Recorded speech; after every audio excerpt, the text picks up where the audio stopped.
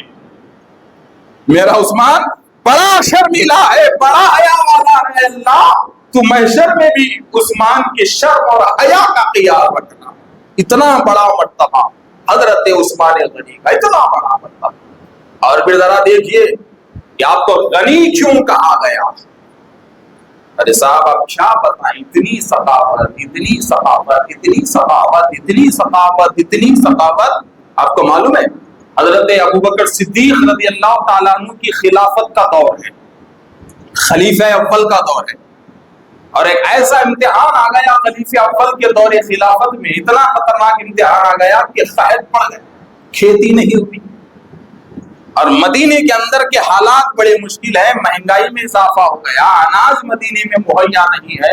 لوگوں کو برداشت کے باہر آیا اور سیدھے سیدھے درباری خلافت میں لوگ عرضی لے کر آئے کہ امیر المومنین، اناج گھروں میں ختم ہو چکا ہے، حالات بڑے مشکل سے چل رہے ہیں، ہر طرف خطرناک مہنگائی قحط کی وجہ سے ہو چکی ہے. اب آپ بتائیے بحیثیت امیر المومنین، اب مدینے کی مشکل کو اگر دور کرنا ہے، اہل مدینہ کے گھروں میں اناج پہنچانا ہے، تو اہل مدینہ میں غربت اتنی آ چکی ہے کہ وہ اناج خرید نہیں سکتے. اگر خریدنے بھی گئے تو روپیہ اتنا نہیں کہ اتنی بڑی مہنگائی ٹائم پہ شہر کے باہر سے اناج لے کر آئے تو کیا کریں؟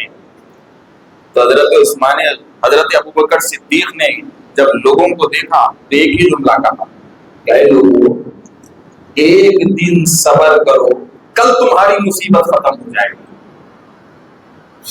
ایک دن صبر کرو، میں جانتا ہوں کل تمہاری مصیبت ختم ہونے والی ہے۔ تو وہ ایک دن تمام اہل مدینہ کے غریب بڑے بے چین رہے کہ کل کیا ہونے والا ہے، کل کیسے ہماری مصیبت ختم ہوگی، کل کیسے اناج ہمارے گھروں میں آئے گا، کل کیسے کھانے پینے کی چیزیں ہمارے گھروں میں آئیں گے۔ تو جب صبح ہوئی تو لوگ بے چینی سے انتظار کرنے لگے، اس لیے کہ امیر المومنین نے کہا کہ آج ہماری مصیبت دور ہوگی، تو وہ کیسے ہوگی ہم دیکھنا چاہتے ہیں۔ تو اتنے میں لوگ کیا دیکھتے ہیں کہ حضرت سیدنا عثمان غنی رضی اللہ تعالیٰ عنہ 1000 اونٹوں کے قافلے کے ساتھ مکے مدینے میں داخل ہو رہے ہیں، ایک نہیں تو نہیں، 1000 اونٹوں کے ساتھ۔ اور آپ بزنس کرنے گئے تھے، کاروبار کرنے گئے تھے، جو تھا وہ بیچا، اب دوسرے چیزیں بیچنے کے لیے آپ لے کر آئے، اور وہ 1000 اونٹوں پہ کھانے پینے کی چیزیں، جواری، گیہوں، اناج، کپڑے، ساری چیزیں 1000 اونٹوں پہ۔ تو بتائیے کتنا بڑا لوڈ تھا ہوگا، کہ اس میں بنڈیاں بھی تھی، خالی اونٹ بھی تھا، اور 1000 وہ اونٹ تھے، تو کتنا بڑا پیسہ تھا ہوگا، کتنے بڑے روپی اور قیمتی چیزیں اس میں تھی ہوں گی۔ تو جب 1000 اونٹ اہل مدینہ نے دیکھا اندر آئے تو فوری سیٹ لوگوں نے، تاجروں نے قافلے عثمان کو رکا، کہا کہ عثمان ہم لوگ تاجر ہیں، دکان پہ سامان رکھ کے بیچنے والے آپ جانتے ہیں، اور ہم کو چھوڑ کے تم کہاں جا رہے ہو؟ پہلے ہمیں سامان بیچو، ہمیں سامان بیچو، اس لیے کہ اندر تو معاملہ پورا خالی ہے، پہلے ہم ہماری دکانوں میں سامان رکھیں گے، بعد میں بچا کچا لے جانا۔ تو سارے سیٹ حضرت عثمان سے ہول سیل ریٹ پہ خریدنے کے لیے ٹھہرے ہوئے، اور ان کا کاروبار ہی تھا ہول سیل دینا، بڑے ڈیلر تھے آپ کاروبار کے، تو سارے لوگ ٹھہرے ہوئے کہ عثمان آئیں گے، اب ہماری دکانوں میں سامان ڈالیں گے، خریدنے کے لیے ٹھہرے۔ تو آپ نے اونٹوں کو رکا دیا اور کہا کہ بولی لگاؤ، بولی لگاؤ۔ تو حضرت عثمان نے پوچھا کہ ٹھیک ہے، میں سارے سیٹ لوگوں کو، سارے دکان والوں کو، سارے تاجروں کو مال بیچوں گا، مگر یہ بتاؤ کتنی قیمت پہ؟ تو دکاندار بولے 20% فائدہ دیں گے۔ کوئی کم تھا 20% فائدہ؟ کہا کہ دیکھو حالات کے حساب سے 20% دے سکتے ہیں، 20% سے زیادہ فائدہ ہم نہیں دے سکتے۔ تو حضرت عثمان نے کہا کہ نہیں، 20% پہ سودا نہیں ہو سکتا، اس سے بڑی قیمت چاہیے، اس لیے کہ دوسرا سیٹ ریڈی ہے فائدہ دینے کے لیے۔ پوچھا عثمان مدینے میں کوئی اور سیٹ بھی سودا کر چکا ہے؟ کہا ہاں سودا ہو چکا ہے، اور اس کا سودا یہ ہے کہ 1 روپیے کے بدلے میں 10 روپیے کو مجھے دینے والا ہے، اور تم پورے مال کے 20% فائدہ دینے والے ہو۔ تو فوراً سیٹوں نے کہا کہ عثمان اتنی بڑی قیمت تو ہم نہیں دے سکتے، نکل گئے، اور سارے لوگ حیران ہو گئے کہ عثمان اتنی قحط کے دور میں اتنا مہنگا سامان بیچیں گے۔ مگر حضرت عثمان نے سامان کیسے بیچا کہ 1000 اونٹوں کا سارا لوڈ، 1000 اونٹوں کا سارا سامان حضرت عثمان غنی نے فوراً بولی لگائی، کہا کہ اے پروردگار تیرا وعدہ ہے کہ تو 1 کے بدلے میں 10 دیتا ہے، تو آج میں یہ 1000 اونٹوں کا سامان کا سودا تیرے ساتھ کر دیتا ہوں اور تیرے دربار میں بیچ دیتا ہوں۔ مولا میں یہ قیمت تیرے بندوں میں لگا دیتا ہوں، اور بدلہ تو مجھے دینے والا ہے۔ تو تاریخ بتاتی ہے کہ 1000 اونٹوں کا سارا سامان حضرت عثمان غنی نے ایک ہی دن کے اندر سارے مدینوں کے غریبوں میں تقسیم کر دیا، اور سارے لوگوں کی بھوک اور پیاس ختم ہو گئی۔ اسی لیے کہا گیا یہ غنی ہے، غنی ہے یہ کہا گیا۔ تو میرے دوستو، آپ کی شہادت ایک بہت بڑی بغاوت کی داستان ہے، دردناک شہادت آپ کی ہوئی، دردناک شہادت، اور تاریخ میں آتا ہے کہ آپ کی شہادت 18 ذی الحجہ کو، اور پھر علماء کی ایک اور جماعت یہ بھی کہتی ہے کہ آپ کی شہادت بقرعید کے عید کے 3 ایام میں سے کوئی ایک دن، یا ایام تشریق کے 4 دنوں میں سے کوئی ایک دن 10 ذی الحجہ سے 13 ذی الحجہ کے اندر آپ کی شہادت ہوئی. یہ علماء کی ایک جماعت. اور علماء کی ایک اور جماعت 18 ذی الحجہ کی شہادت آپ کی لکھتی ہے. تو 2 تاریخیں بھی آپ کی لکھی ہوئی ہیں، مگر جس تاریخ کو علماء کرام تائید کرتے ہیں وہ 18 ذی الحجہ کی تاریخ کو لے کر چلتے ہیں. تو الغرض کے حضرات محترم، تو اگر مانا بھی جائے تو 18 ذی الحجہ حضرت عثمان غنی کی شہادت ہے، اور یہ بھی مانا جائے کہ 13 ذی الحجہ حضرت عثمان غنی کی شہادت ہے، تو کچھ فرق پڑنے والا نہیں ہے. اس لیے کہ سارا معاملہ نیتوں پہ رکھا ہوا ہے، سارا معاملہ عقیدت پہ رکھا ہوا ہے، سارا معاملہ محبت پہ رکھا ہوا ہے. یہ وقت نہیں ہے کہ فضیلتوں پہ جھگڑے ہو، یہ وقت یہ نہیں ہے کہ تاریخ وصال پہ جھگڑے ہو، بلکہ یہ وقت اتحاد کا وقت ہے، جد و جہد کا وقت ہے، ایک دوسرے سے ہاتھ ملا کر چلنے کا وقت ہے. اب آخری بات ذہن میں رکھیے کہ آج 18 ذی الحجہ جمعہ کا دن ایک اور اہم دن ہے کہ حجۃ الوداع کے موقع پر رسول اکرم صلی اللہ علیہ وسلم واپسی کے دوران مقام غدیر پر آقا عالم صلی اللہ علیہ وسلم نے قیام کیا اور خطبہ غدیر،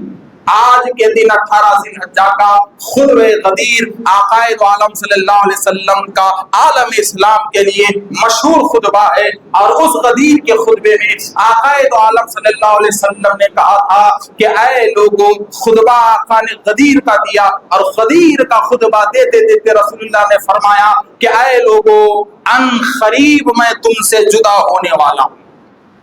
یہاں آقا نے اپنے جدائی کی پیشن گوئی کی، کہا کہ ان قریب میں تم سے جدا ہونے والا ہوں، اب تم مجھے زمین پر نہیں دیکھ سکتے، ان قریب میں جدا ہونے والا ہوں. تو سارے غدیر پہ ٹھہرے ہوئے صحابہ سمجھ گئے کہ رسول اللہ اپنے پردے کی پیشن گوئی کر رہے ہیں، اپنی رحلت کی پیشن گوئی کر رہے ہیں. اب ظاہری طور پہ آقا عالم صلی اللہ علیہ وسلم ہمارے درمیان نہیں رہیں گے. اب آقا وصیت کرتے ہیں کہ یاد رکھو، میں تم میں 2 بھاری چیزیں چھوڑ کر جا رہا ہوں، اسے تم تھامے رہنا، کبھی گمراہ نہیں ہوں گے. ان میں سے ایک چیز قرآن ہے، دوسری اہل بیت ہے. ان 2 چیزوں کو تم پکڑے رہنا، تم کبھی گمراہ نہیں ہوں گے. اور پھر خطبہ دیتے دیتے مولا علی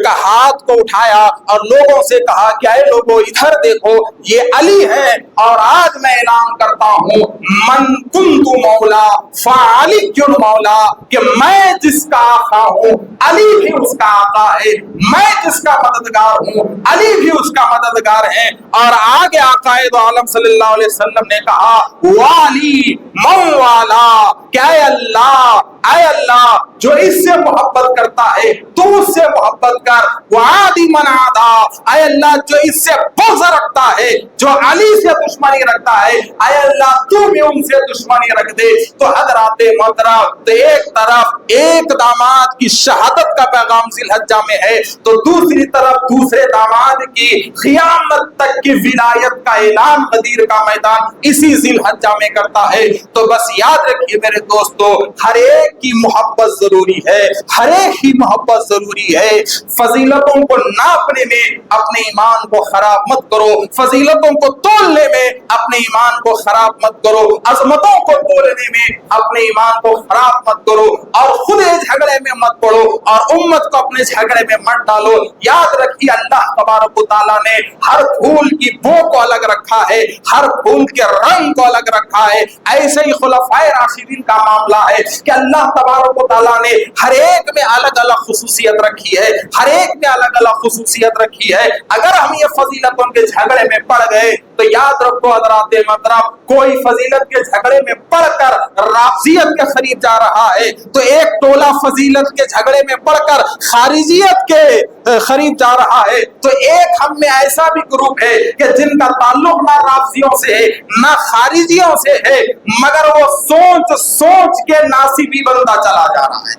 ناصبی بنتا چلا جا رہا ہے. تو جو میزان رسول اللہ نے ہمیں دیا ہے اسی میزان پہ رہیں. اپنے دماغ سے کوئی خیالی پلاؤ پکانے کی کوشش مت کرو، اور اپنے ایمان اور عقیدے کو برباد مت کرو. وصلی اللہ تعالی علی خیر خلقہ نور عرش محمد وعلی آلہ و اہل بیتہ علیہم اجمعین والحمد للہ رب العالمین.